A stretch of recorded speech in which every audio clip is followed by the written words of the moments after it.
নির্বাচনের তফসিল ঘোষণা করতে হবে ফেব্রুয়ারির, যদি প্রথমার্ধে নির্বাচন করতে হয়, যেহেতু আমরা ওইটা টার্গেট, সুতরাং ডিসেম্বরের প্রথমার্ধে তফসিল হবে। এবং আমাদের প্রস্তুতি ইনশাল্লাহ একদম আমাদের অ্যাজ পার আওয়ার ক্যালেন্ডার চলছে। একটু 2-4 দিনে এদিক ওদিক তো হয়, এটা তো আমরা একটা কর্মপরিকল্পনা ছাপিয়েছি একটা। আপনারা আবার রুট ম্যাপ বলেন, তো আমরা তো রুট ম্যাপ বলি না এটা, কারণ রুট ম্যাপ কিসের, এটা আমাদের কর্মপরিকল্পনা, ওয়ার্ক প্ল্যান।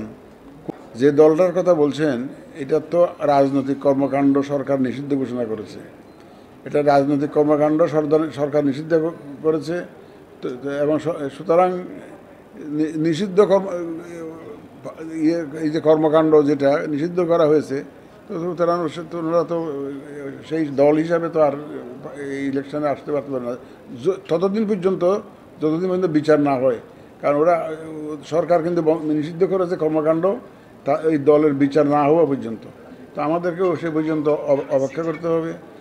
নির্বাচনের তফসিল ঘোষণা করতে হবে ফেব্রুয়ারির, যদি প্রথমার্ধে নির্বাচন করতে হয়, যেহেতু আমরা ওইটা টার্গেট, সুতরাং ডিসেম্বরের প্রথমার্ধে তফসিল হবে, 2 মাস আগে তফসিল হবে।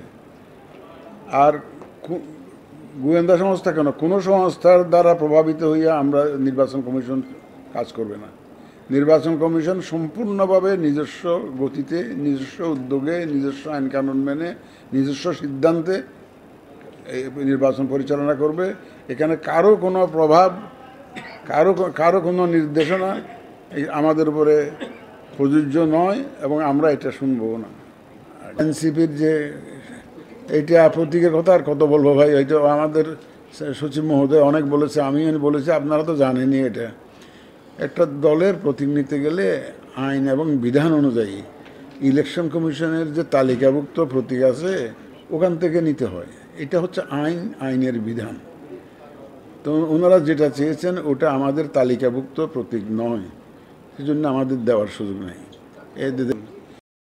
আমরা সাংবাদিকদের সংবাদ সংগ্রহের বাধাগ্রস্ত হয় এমন কিছু রাখবো না।